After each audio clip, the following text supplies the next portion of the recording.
Twelfth class students, आज हमारा topic रहेगा बिजनेस स्टडीज में principles of management. Henri Fayol, जिसे father of principles of management कहा जाता है, 1841 में फ्रांस में पैदा हुए और एक माइनिंग कंपनी में जूनियर इंजीनियर की हैसियत से काम शुरू किया। जब फ्योल उस कंपनी में गए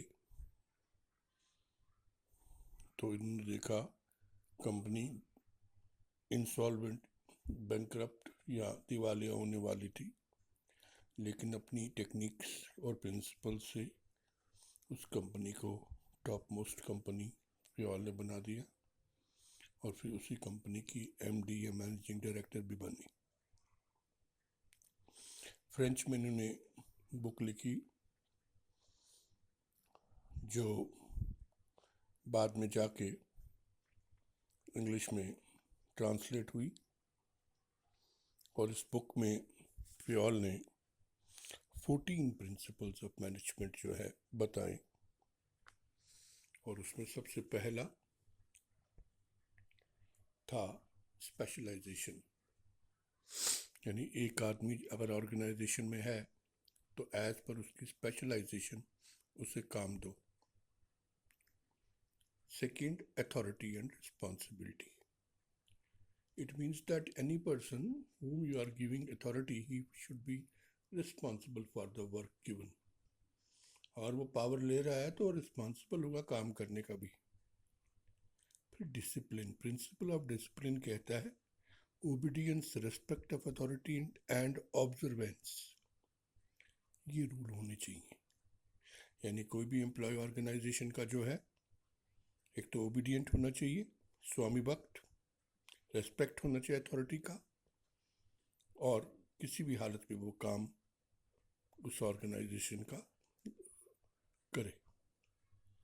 then principle of unity of command कहता है कि एक आदमी को एक ही आदमी ऑर्डर देना चाहिए।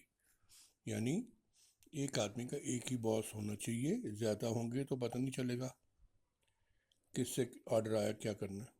Unity of direction. Next,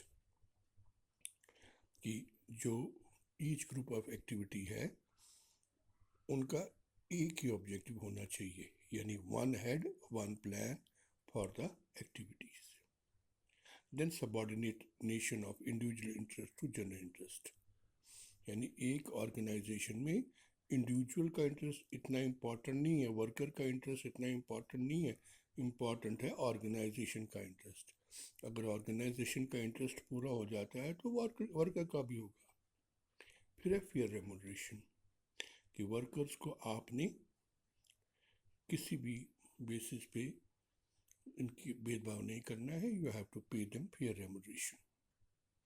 then centralisation and decentralisation. तो फ्योल ने कहा कि जो छोटी ऑर्गेनाइजेशन है उसमें सेंट्रलाइजेशन चलता है, लेकिन जितनी ऑर्गेनाइजेशन बड़ी होती जाएगी डिसेंट्रलाइज पावरों को बांटते जाओ। Then principle of scalar chain, की कम्युनिकेशन जो है, chain of superior ranging from ultimate authority to lowest rank. यानी ऊपर से जो ऑर्डर हैं वो गैंग प्लैंक की तरह जाएं। फ्योल ने डायग्राम भी बनाई जिसमें उसने बताया एक गैंग प्लैंक के ज़रिए ऑर्डर जो है ए से बी, बी से सी, सी से डी, डी से ई, ई से एफ, एफ से पी, ऐसे जाएं, यानी हिरार्की में।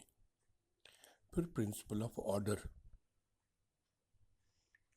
तो इसका कहना है इस प्रिंसिपल का कि right person on the right job हो और right material on the right place हो।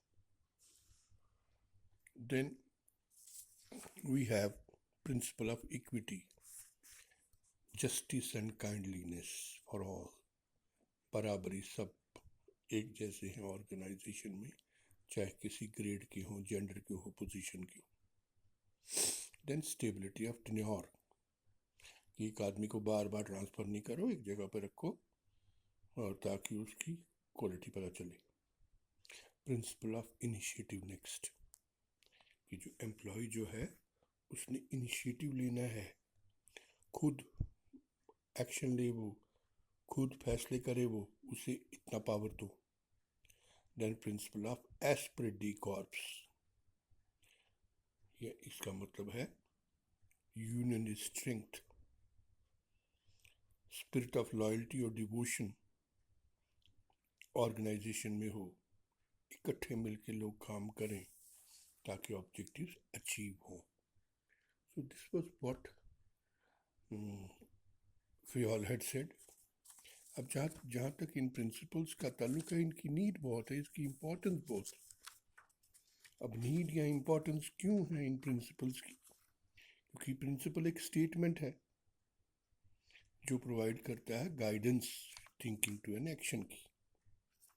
तो प्रिंसिपल इसलिए इम्पोर्टेंट है, एफिशिएंसी मैनेजमेंट की बढ़ती है, प्रॉपर यूटिलाइजेशन रिसोर्सेज होता है डिसीजन मेकिंग में, और जो चेंजेस ऑर्गेनाइजेशन में है वो सारी एडजस्ट हो जाती हैं अगर इन प्रिंसिपल्स को लागू किया जाए। I think this is all for the day. Thank you.